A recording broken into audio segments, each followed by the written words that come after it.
നമസ്കാരം, ഞാൻ മധുബാലൻ. പുതിയ വീഡിയോയിലേക്ക് നിങ്ങൾക്ക് ഏവർക്കും സ്വാഗതം.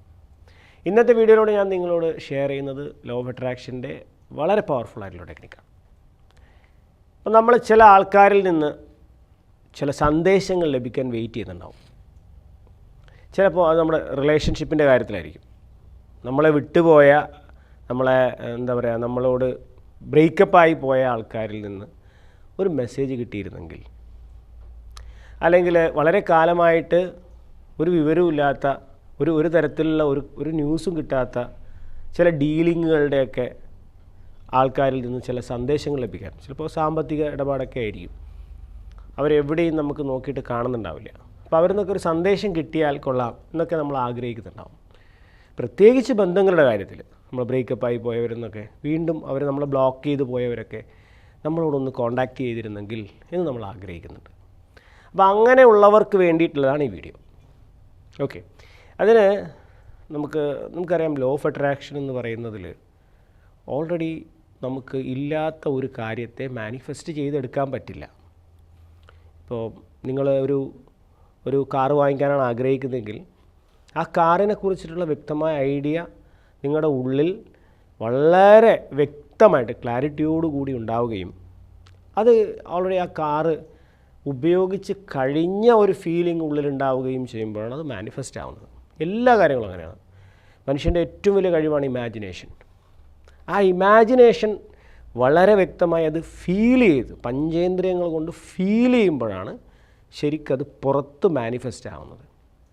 എന്നാൽ ചില കാര്യങ്ങളിൽ, പ്രത്യേകിച്ച് റിലേഷൻഷിപ്പിൻ്റെ കാര്യത്തിൽ, അതുപോലെ പണത്തിൻ്റെ കാര്യത്തിലൊക്കെ നമ്മൾ വളരെ സെൻസിറ്റീവ് ആയിരിക്കും.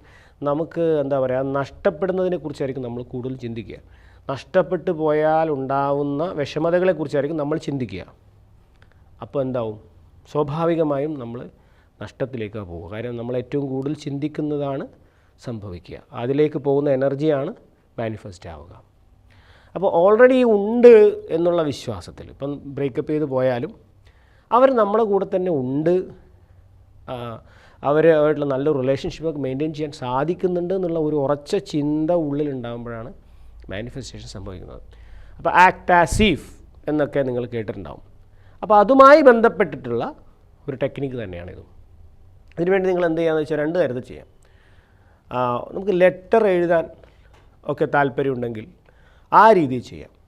ഉദാഹരണത്തിന് ഇപ്പോൾ നിങ്ങൾക്ക് ഒരു ഫ്രണ്ടിൽ നിന്നും എന്ത് തരത്തിലുള്ള ലെറ്ററാണോ നിങ്ങൾ പ്രതീക്ഷിക്കുന്നത്, ബ്രേക്കപ്പായി പോയ ആളിൽ നിന്നും എന്ത് തരത്തിലുള്ള ലെറ്ററാണ് നിങ്ങൾ പ്രതീക്ഷിക്കുന്നത്, എന്തൊക്കെ വാക്കുകളാണ് ആ ലെറ്ററിൽ നിങ്ങൾ പ്രതീക്ഷിക്കുന്നത്, അത് നിങ്ങൾ തന്നെ എഴുതുക. അതായത് അയാൾ എഴുതുന്നതായിട്ട് നിങ്ങൾ തന്നെ എഴുതുക. ഓക്കെ, അതിനുശേഷം അത് ഒട്ടിച്ച് നിങ്ങളുടെ അഡ്രസ്സ് എഴുതിയിട്ട് പിറകിൽ ഫ്രം ആരിൽ നിന്നാണോ നിങ്ങൾ വരാൻ ആഗ്രഹിക്കുന്ന അയാളുടെ പേരെഴുതി നിങ്ങളുടെ വളരെ വിശ്വസ്തരായിട്ടുള്ള ഫ്രണ്ടിൻ്റെ കയ്യിൽ ഏൽപ്പിക്കുക. അപ്പോൾ അവരോട് പറയാം, നിങ്ങൾ എപ്പോഴെങ്കിലും കുറച്ച് നാൾ കഴിഞ്ഞിട്ട് എപ്പോഴെങ്കിലും ഇതൊന്ന് പോസ്റ്റ് ചെയ്യാൻ പറയാം. ഇന്ന ദിവസം പോസ്റ്റ് ചെയ്യണമെന്ന് പറയരുത്, എപ്പോഴെങ്കിലും പോസ്റ്റ് ചെയ്യാൻ പറയാം. അപ്പോൾ നമ്മൾ അൺഎക്സ്പെക്റ്റഡ് ആയിട്ട് നമുക്കിത് ലഭിക്കുമ്പോൾ സത്യത്തിൽ നിങ്ങളിത് മറന്നുപോയിട്ടുണ്ടാവും. നിങ്ങളുടെ മനസ്സ് അവരുടെ അഡ്രസ്സിൽ അവരയച്ച ഒരു കത്ത് നിങ്ങൾക്ക് കിട്ടുമ്പോൾ അത് പൊട്ടിച്ച് വായിക്കുമ്പോൾ അപ്പോൾ നമുക്ക് മനസ്സിലായി നമ്മൾ അയച്ചതാണെന്ന് നമുക്ക് മനസ്സിലാവും. പക്ഷേ നിങ്ങളത് അയാൾ അയച്ചതായിട്ട് ഫീൽ ചെയ്തുകൊണ്ട് വായിക്കുക. ആ ഒരു ഫീലിംഗ് നിങ്ങൾ ക്രിയേറ്റ് ചെയ്യാൻ സാധിക്കുകയാണെങ്കിൽ വളരെ എളുപ്പത്തിൽ ആ വ്യക്തിയുമായിട്ടുള്ള കണക്ഷൻ നിങ്ങൾക്ക് റീബിൽഡ് ചെയ്യാൻ സാധിക്കും. ഇത് നിങ്ങൾക്ക് ലെറ്റർ എഴുതുന്ന രീതിയിൽ ഇങ്ങനെ ചെയ്യാം. അല്ലെങ്കിൽ നിങ്ങൾക്ക് മെസ്സേജ് ആയിട്ട് അയക്കാം, ടെക്സ്റ്റ് മെസ്സേജ്. ഇപ്പോൾ നിങ്ങൾ വാട്സാപ്പിലൊക്കെ ഒരു മെസ്സേജ് വരാൻ ആഗ്രഹിക്കുന്ന കാര്യം എന്താണോ ആ മാറ്റർ ശരിയായ രീതിയിൽ നിങ്ങൾ ടൈപ്പ് ചെയ്ത്, നല്ല രീതിയിൽ ഫീലിങ്ങോട് കൂടി ടൈപ്പ് ചെയ്ത് നിങ്ങളുടെ വിശ്വസ്തരായിട്ടുള്ള ആൾക്കാരെ ഏൽപ്പിക്കുക, അയച്ചു കൊടുക്കുക. അവരുടെ നമ്പർ നിങ്ങൾ ആരുടെ പേരിലാണോ ഈ മെസ്സേജ് വരാൻ ആഗ്രഹിക്കുന്നത് അവരുടെ നമ്പറായിട്ട് റീസേവ് ചെയ്യുക. അപ്പോൾ നിങ്ങൾ പ്രിയയിൽ നിന്നാണ് ഒരു മെസ്സേജ് പ്രതീക്ഷിക്കുന്നതെങ്കിൽ നിങ്ങളുടെ സുഹൃത്തായ രാഹുലിൻ്റെ നമ്പർ പ്രിയ എന്ന് പറഞ്ഞ് സേവ് ചെയ്യുക. Got it? സോ അവരോടും പറയണം, അൺഎക്സ്പെക്റ്റഡ് ആയിട്ട്, ഞാൻ പ്രതീക്ഷിക്കാത്തൊരു സമയം എപ്പോഴെങ്കിലും ആയിട്ട് നീ ഇപ്പോൾ പെട്ടെന്ന് അയക്കാനേ പാടില്ല, എപ്പോഴെങ്കിലും എൻ്റെ ഓർമ്മയിൽ നിന്ന് പോകുന്ന സമയത്ത് നീ ഇത് അയക്കണം എന്ന് പറയുമ്പോൾ ആ മെസ്സേജ് ഫസ്റ്റ് ആ മെസ്സേജ് കിട്ടുമ്പോൾ നമ്മൾ എന്തായാലും മനസ്സൊന്ന് ശരിക്ക് ആ പ്രിയ തന്നെ നമുക്ക് മെസ്സേജ് അയച്ചൊരു ഫീലിംഗ് ആയിരിക്കും നമുക്കുണ്ടാവുക. ആ ഫീലിംഗ് നിങ്ങൾക്ക് ക്രിയേറ്റ് ചെയ്യാൻ സാധിക്കുമ്പോൾ ഈ മാനിഫെസ്റ്റേഷൻ പെട്ടെന്ന് നടക്കും. ഇത് പലപ്പോഴും ഞാൻ പറയണം, നമ്മൾ ഉപബോധ മനസ്സെന്ന് പറയുന്നതിന് ഒന്നും തിരിച്ചറിയാനുള്ള ശേഷിയില്ല. അപ്പോൾ ബോധതലത്തിൽ കൊടുക്കുന്ന മെമ്മറികൾക്കനുസരിച്ചിട്ടാണ് ഉപബോധ മനസ്സ് പലപ്പോഴും വർക്ക് ചെയ്യുന്നത്. അപ്പോൾ അതിന് ഇത് ശരിയാണോ, ഈ മെസ്സേജ് ശരിയാണോ തെറ്റാണോ എന്നുള്ളത് നമ്മൾ കൊടുക്കുന്ന